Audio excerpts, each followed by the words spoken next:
This video is sponsored by Dubby Jitterless Energy Blend and by Reaper Apparel Company. Stay tuned till after the video to learn how you can save 10% off of your order.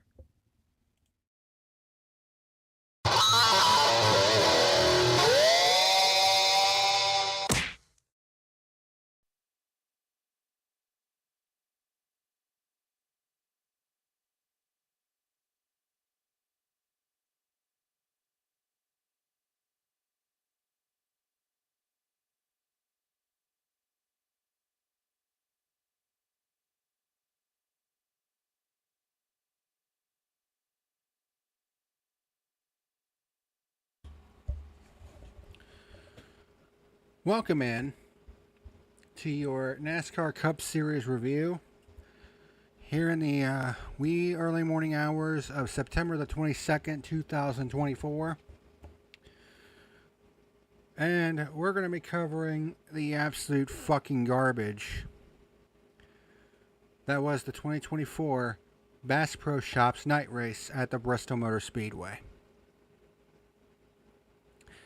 You know, I've had some people tell me that I am extremely negative, that I am so negative all the time. At least that's the perception that I seem to give people, which isn't true. Some people mistake me telling it like it is for being negative all the time. But the fact of the matter is, I tell it like it is, whether it's good or bad. I mean, would I love to be positive Pete all the time? Absolutely. But that's just not realistic. In fact, it comes off as disingenuous if I was positive all the time.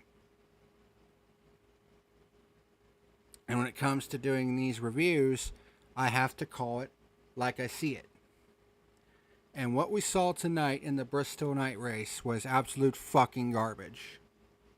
And what gets me is that you have these fucking apologists online that say, oh, well, you know, it was a real race. If you wanted to watch something else, if that doesn't align with your views, go watch a demo derby. What the fuck does that have to do with anything? I mean, do I appreciate the fact that it was a clean race? Yes. Do I appreciate the fact that it only lasted a little more than 2.5 hours? Yes. Did I appreciate the fact that we had a 162 green flag run to end this race? Yes.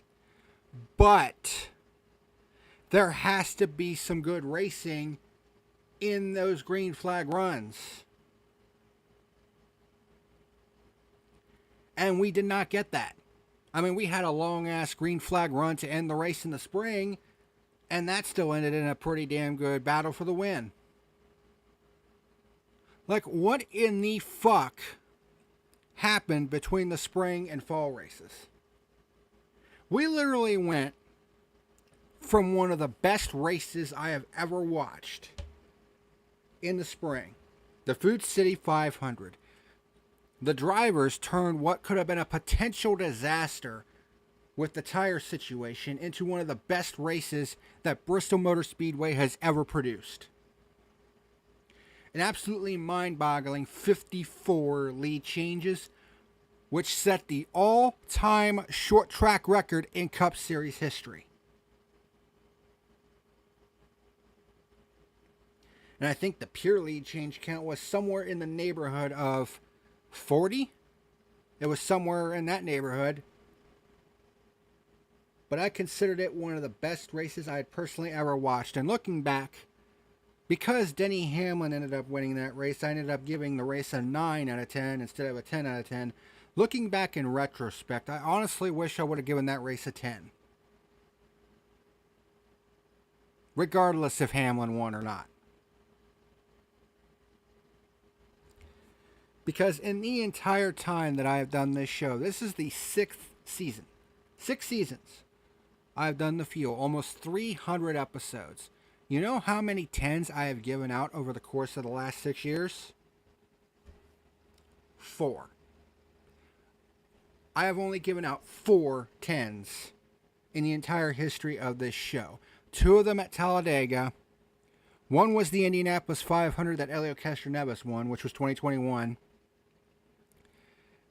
And the other one was the 2021 Bristol Night Race. I mean, go back and watch the 2021 Bristol Night Race and compare it to tonight. It's literally a night and day difference. It is literally an apples to orange difference.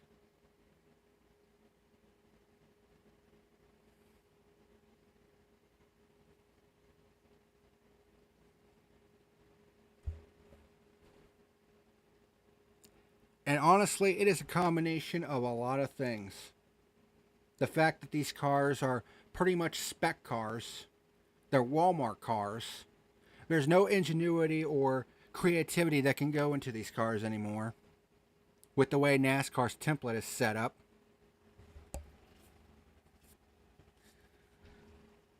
I'm so glad Toyota drivers, they had luck tonight. They didn't win. 11, 23, 18, 54, 1945. They're going to have bad luck next weekend, Sunday afternoon. I mean, they might, but I mean, some of those drivers still advance to the next round, like Denny Hamlin. He didn't win tonight, but he finished top 5, and he's moving on to the round of 12. Reddick is moving on to the round of 12. So, not all of them had bad luck. I mean, Reddick, he didn't have a particularly good night tonight, but I mean, he still advanced. And Hamlin, he stayed out of trouble when he advanced. So there's that. But Kyle Larson absolutely curb stomped this field tonight.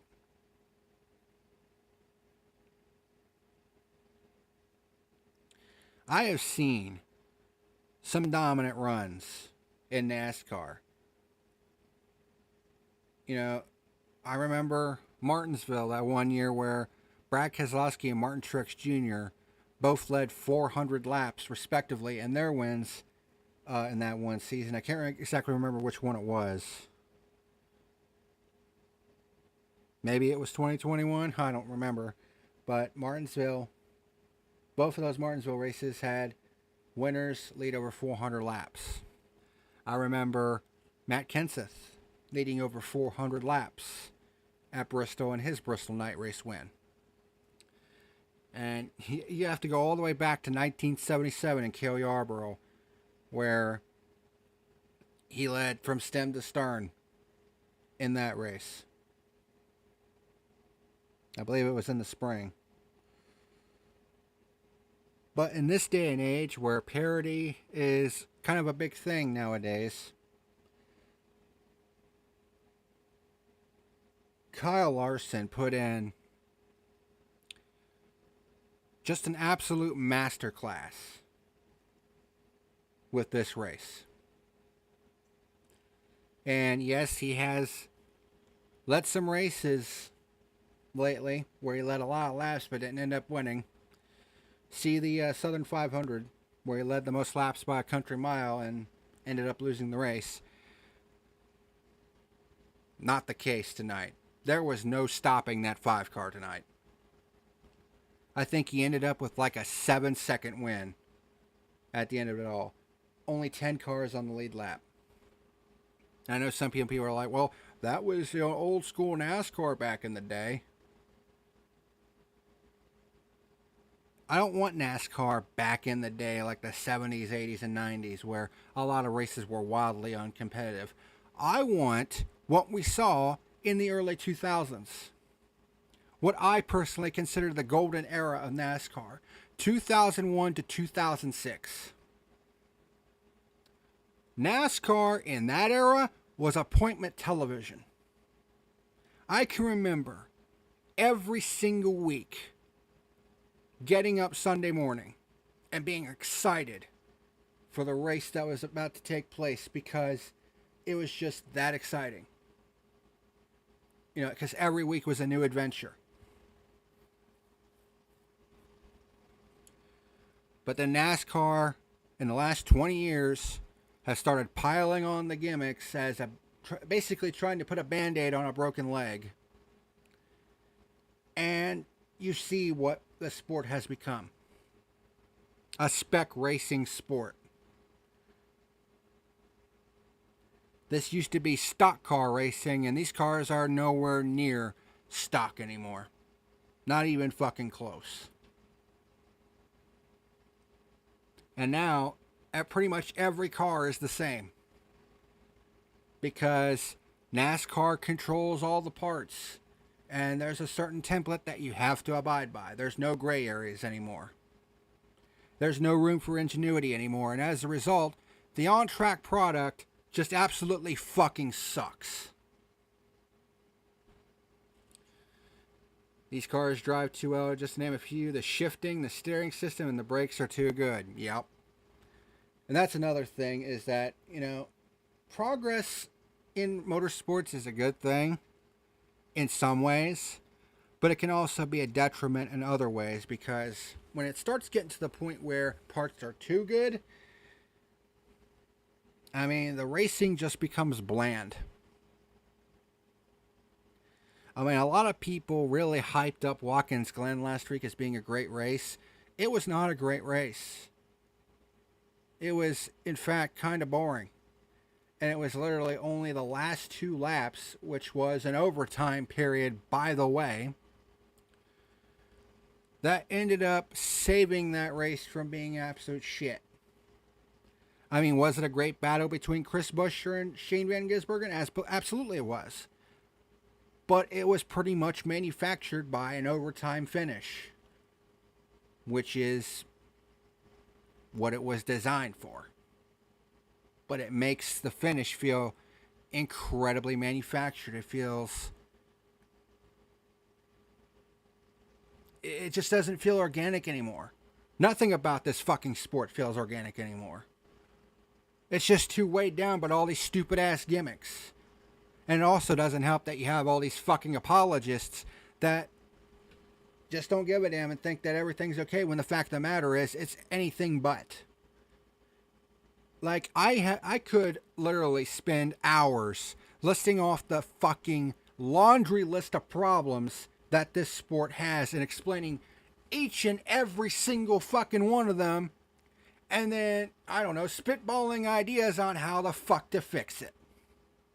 Like, I could literally spend 2 hours doing all that shit, which is probably what I'm going to do with the first episode of Burnt Rubber.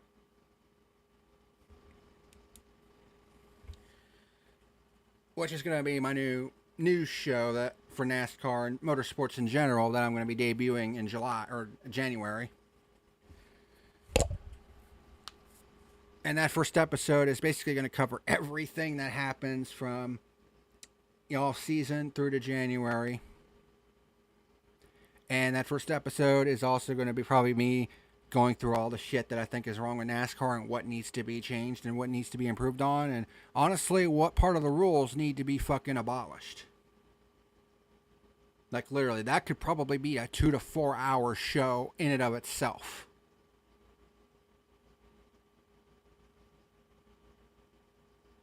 So for all you apologists in the fucking industry like Dave Moody and Kyle Petty, who thinks that everything is fucking hunky-dory right now, here's a newsflash for you. It's not. Because while attendance figures and TV figures have stabilized in recent years, it still doesn't change the fact that the on-track product fucking sucks. And here's the other thing. It doesn't matter, and I've said this before on numerous occasions, especially in the last couple weeks. It does not matter how good the championship is if the on-track product is absolute fucking dog shit. Because if the racing itself isn't good, then what's the fucking point of even watching the championship battle?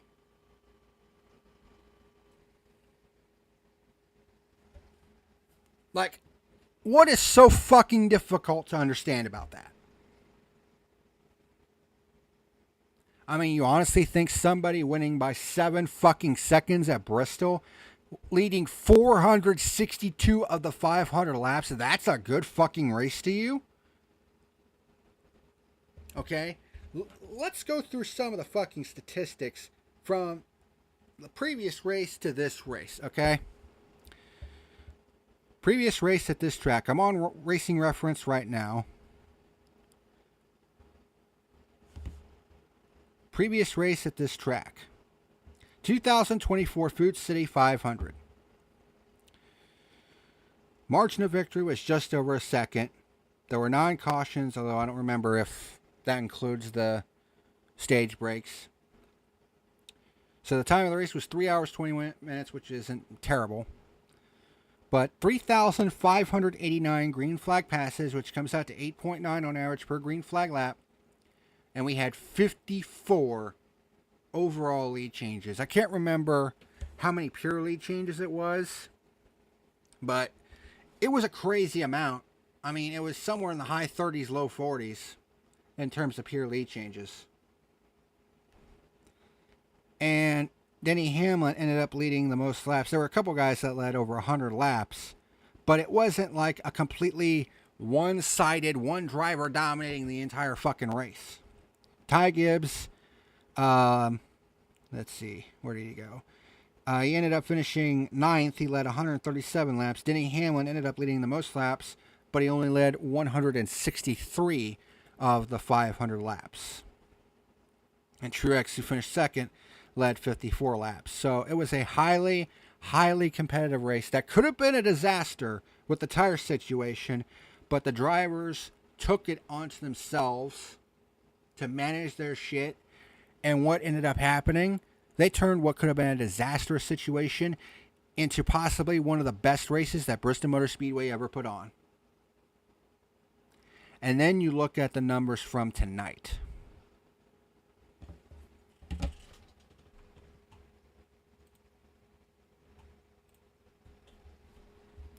We had 8 overall lead changes in this race tonight. And according to statistics, it is tied for the steepest drop-off race to race at a track in Cup Series history. Tied with Talladega from fall, I think it was like fall of 1978 to the spring of 1979.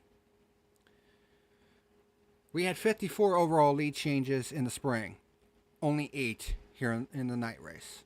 A drop-off of 46 lead changes and only 1 pure lead change.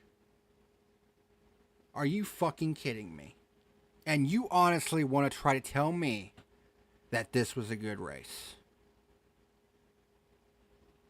Now, there were only 3 cautions and 0 overtimes, which thank God for that. Because we had the final green flag run was 162 laps. But there's got to be some kind of good racing in that time span. And there just wasn't. There was literally nothing of import that happened in this race. I mean, yeah, you had playoff drivers, having trouble. But that's to be expected. But honestly, the guys that ended up falling out, I mean, they were pretty much the guys we expected to fall out. Harrison Burton, I mean, that one was an obvious pick. Martin Truex Jr., as much as I hate to say it, that was an obvious pick because his performances in the last 2 months have been absolute atrocious. Some of it not of his own doing. He's actually had good cars. He's just had shit luck. Ty Gibbs, been kind of hit or miss. And Brad Keselowski, just terrible luck as well. But he hadn't actually been that good last couple weeks either. So the guys that ended up getting knocked out tonight, they were the guys you would kind of expect to get knocked out.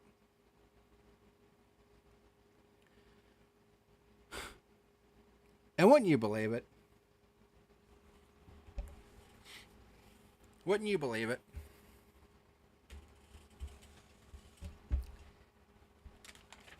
It was midway through stage 3. Because I'm not even going to bother going through the race in the usual way, because what's the point? Literally nothing fucking happened. Except for one portion of this race. The start of stage 3. Larson had gotten away. But then all of a sudden, out of nowhere, we had what was probably the best battle of the entire race. We had this battle for second between Truex, Hamlin, Briscoe. Chase Elliott was catching up. Bubba Wallace was there. Ryan Blaney was there. They were all joining the fray. It was like a 6 or 7 car battle. A battle royale for that second spot. And I was literally like, it is about damn time. Because we all know that Bristol can put together some good fucking racing. And we were finally starting to see it, even though it took for fucking ever. But we were finally starting to see it. I was like, it's about damn time. We're getting some good racing. And for an important spot, it was the second spot. You had Truex, you had Hamlin, you had Briscoe, you had Elliott, Wallace, and Blaney. You know, pretty much all those guys were, you know, sweating out the cut line. Truex, Hamlin, Briscoe, all those guys were there at the cut line. And of course, Truex, he fucked himself over with a pit road speeding penalty and was never able to make it through the field again, which is another problem with this car. Dirty air is just too much of a problem with this car. And it was no more evident than tonight. So we had this great battle for second. I'm thinking, yes, we're going to get some good racing now. And then Corey LaJoie happened. Of course. You have the weekly fucking Corey LaJoie caution. He gets loose off a turn 2, slams the wall hard. And I was like, of course it's fucking Corey LaJoie that brings out the caution. This is like an every fucking week occurrence with this guy now. It's no wonder he's getting drop kicked to Rick Ware Racing. How this motherfucker got a ride in the Cup Series without doing jack fuck all in the lower tier series is beyond me. And it's like, well, you know, he brings in the money. I don't give a fuck about money anymore. Okay, I'm sick to fucking death of paid drivers taking up spots in this sport when they don't fucking deserve it. Because it's honestly starting to get to the point where, are we really watching the best drivers in the sport or just the best well-funded? Because that line is starting to get really blurry. And quite frankly, a lot of these paid drivers fucking suck dick. And they are becoming a fucking hindrance to the product that I'm seeing on the racetrack.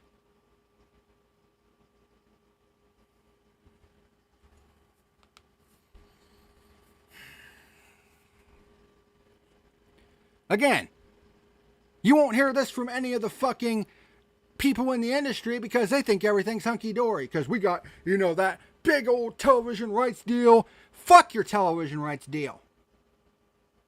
What you should be focusing on is the fucking product on the racetrack. Because right now, it fucking sucks! You hear me? It sucks! NASCAR fucking sucks ass right now. All 3 races in the first round of this playoff run have fucking sucked dick. Is this what we're going to see the rest of the fucking season? Because if so, I want this shit to end now. Why do I continue to waste 4 hours of my fucking life watching this bullshit? Shit needs to change. I mean, is that so difficult to fucking understand?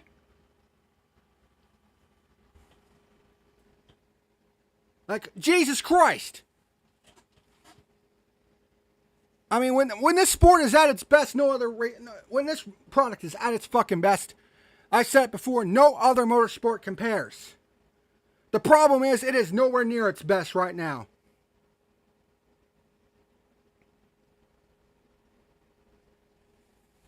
And what makes it even more frustrating is for years, this race, the Bristol Night race, was always one of my most anticipated races of the year because in the Gen 6 car, it delivered banger after banger after banger. 2021, the race that I gave a 10 to, by the way, the last of the great Bristol Night races. Since then, It's just not been the same. This current gen car sucks. It's completely ruined short tracks and road course racing, which was great in the Gen 6 era.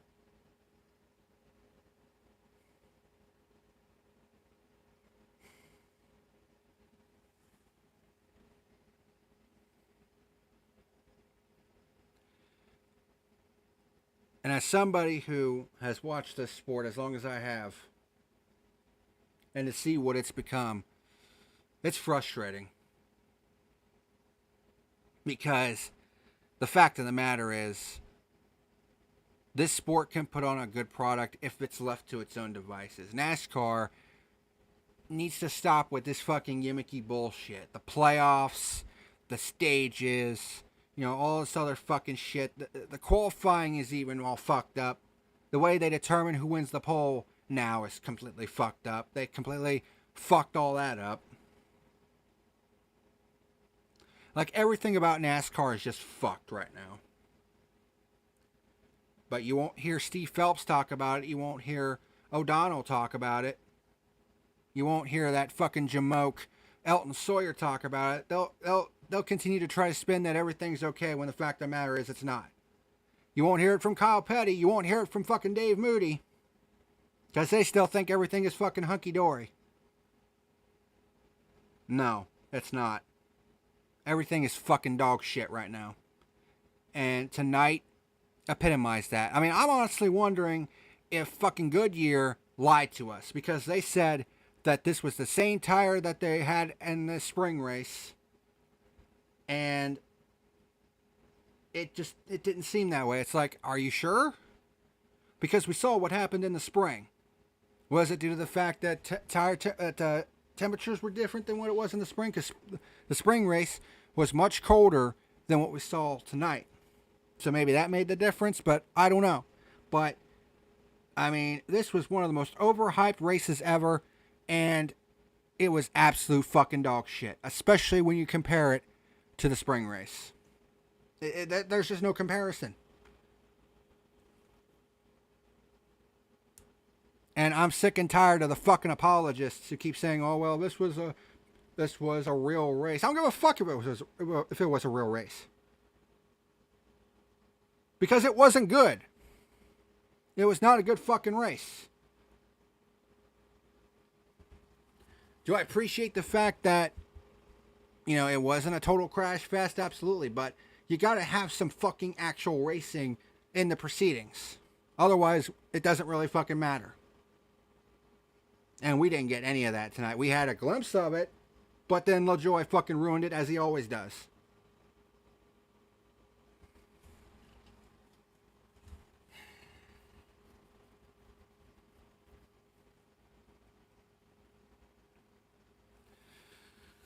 I mean, I don't know what else to say other than that, truthfully. But Kyle Larson got the win. So those are your 12 drivers that are advancing to the round of 12. You got Kyle Larson, William Byron, Daniel Suarez, by the skin of his teeth, by the way, Ryan Blaney, Chase Elliott, Denny Hamlin, Joey Logano, Christopher Bell, Austin Cindric, Chase Briscoe, Alex Bowman, and Tyler Reddick. Which means that the 4 drivers who have been eliminated here in the round of 16 are Martin Truex Jr. in his final season, Ty Gibbs, Brad Keselowski, and Harrison Burton.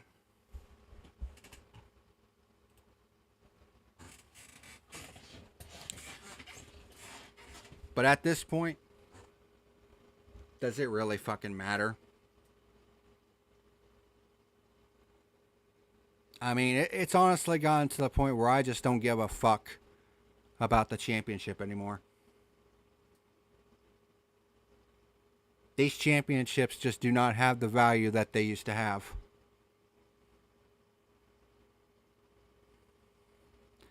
And with the way the on-track product is right now, makes me give even less of a shit.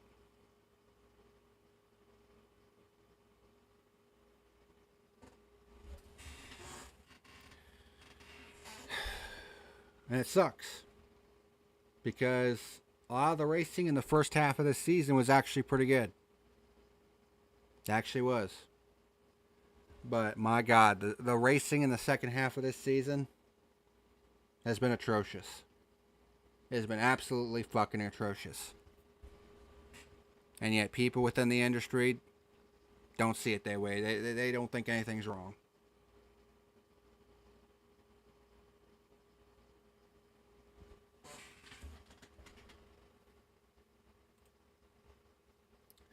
My final rating for this race is a 1. I honestly thought about giving it a 0. Larson dominated 2021, but there were a lot of races that season that were really solid. Yeah. And also, that was when Larson was in the midst of his redemption arc, which was a highly compelling story. And like I said, that 2021 Bristol night race, I gave a 10 because that race was absolutely fucking phenomenal. Like I said, go back and watch that race and then go back and watch tonight's race. Compare the two side by side. I guarantee you there's a difference. It's a night and day difference.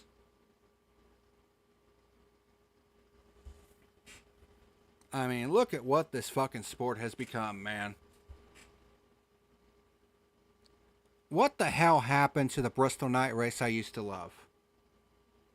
What the hell has happened to this sport that I used to love with an undying passion? This is why I'm so fucking frustrated all the time with this fucking company, because I know that this company can do better. They just choose not to. The officiating has been fucking garbage. The on-track product has been fucking garbage. Shit needs to fucking change. Like, how many times do I have to say that before somebody finally, with half a fucking brain, actually listens? I mean, what the hell is it going to take? How many races now have rated either a 1 or a 0? This year?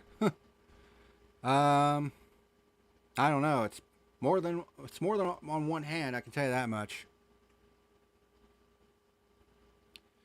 I mean, do I want to rate these races that low? No. Especially the Bristol night race, but I mean, what else do you want me to say? I mean, I can't sugarcoat it. I can't be fucking positive Pete, because that would be incredibly disingenuous. This race fucking sucked.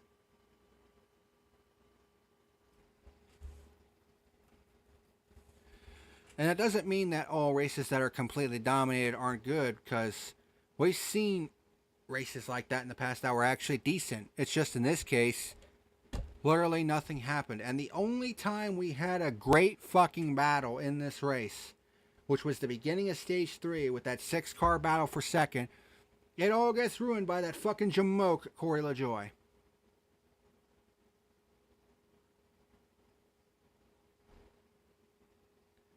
I'm not asking you to sugarcoat it at all.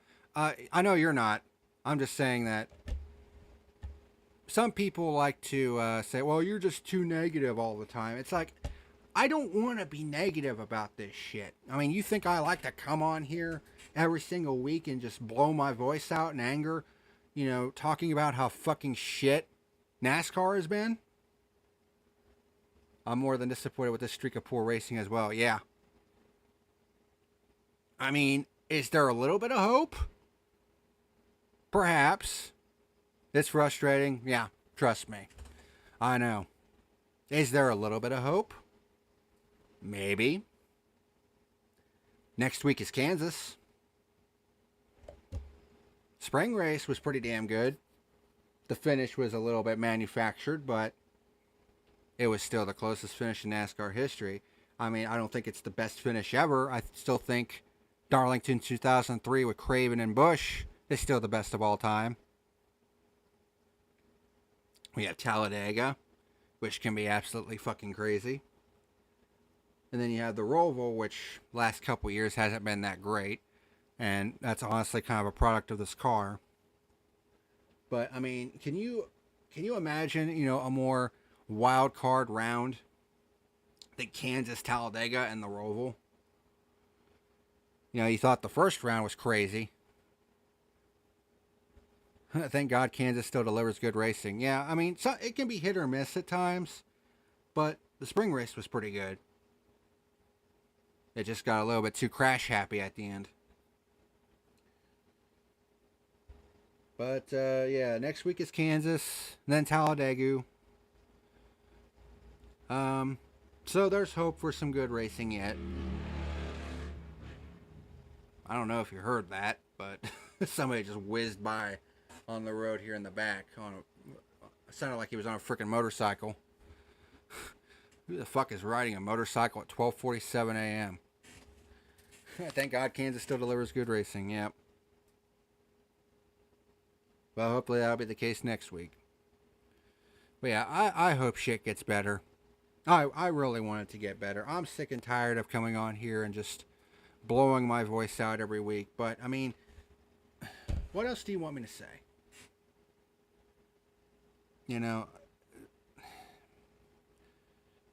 that's the thing with doing these reviews. If you want to be taken seriously as a reviewer, you have to call it like you see it.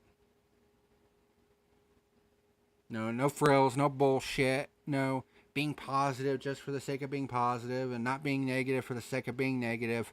You gotta call it like you see it. That's how I've always operated on this show. And that will not change. And that might offend some people, but you know what? Tough shit.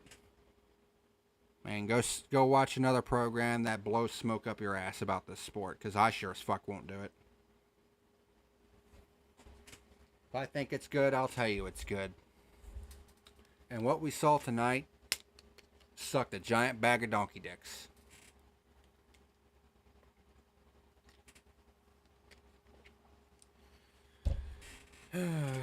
But anyway, that's going to do it for this review. Just so frustrating because there was so much hype coming into this race because of what we saw in the spring. And we didn't see a lick of it. And it's just so frustrating as someone who has watched this sport for a long time, knows what this sport is capable of, and it is nowhere near that right now. Will 2025 change things? I doubt it.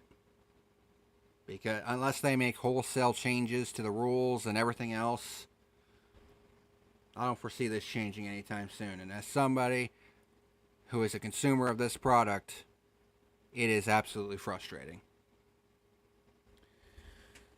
But that's going to do it for this edition of The Fuel. Thank you very much for watching this late night edition. But this very, very busy day today. Had 4 live streams, had a video premiere this morning at 10:30. Had a 1 hour racing live stream at noon. Reviewed the Xfinity Series race at 2. Did the second 1 hour racing live stream at 3. Then watched the Bristol night race, and now doing this review right at the end of the day. Very, very busy Saturday, to say the least. But, yep, that's going to do it for this edition of The Fuel. Hopefully it's better next week. It's Kansas. Some consider it the best mile and a half in NASCAR right now. I hope that stays true, because we need a good race, because right now the racing that I'm seeing on track right now just isn't cutting it. So there you go. But thank you for watching this edition of The Fuel, and until next time, this is the PackerMan signing out. See you later.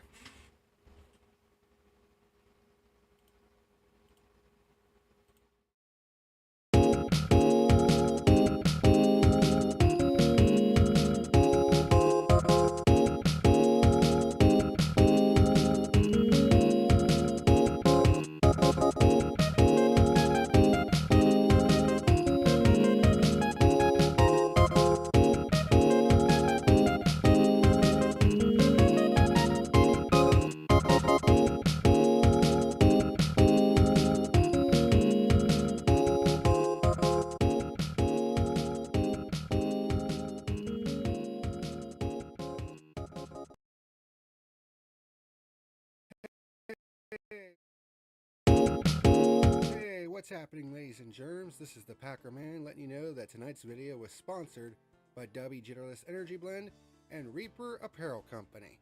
Special shout out to both of them for sponsoring my YouTube channel. W Energy is a jitterless energy blend that contains coffee fruit extract and was designed to give gamers a boost of energy without all the downsides of regular energy drinks like crashes and harmful ingredients. And there are several different great flavors that you can try, such as Dragonade, Push and Punch, Galaxy Grenade, Beach and Peach, Watermelonada, and the limited edition Palm Blom flavor. And don't forget to get you a plastic shaker while you're at it. If you're interested in giving W Energy a shot, there's an affiliate link down in the description box below. In addition to W Energy, this video has also been brought to you by Reaper Apparel Company. By clicking on the affiliate link down below in the description box, you'll be able to browse through many of their different wares, such as hats, t-shirts, hoodies, and other cool items. And that's not the only thing. When you place an order and you go to checkout, be sure to type in the code PackerMan and you'll be able to save 10% off of your order. And it would also help me out as well if you use the affiliate link, so thank you if you do. And also, special thanks to both W and Reaper Apparel for sponsoring my channel.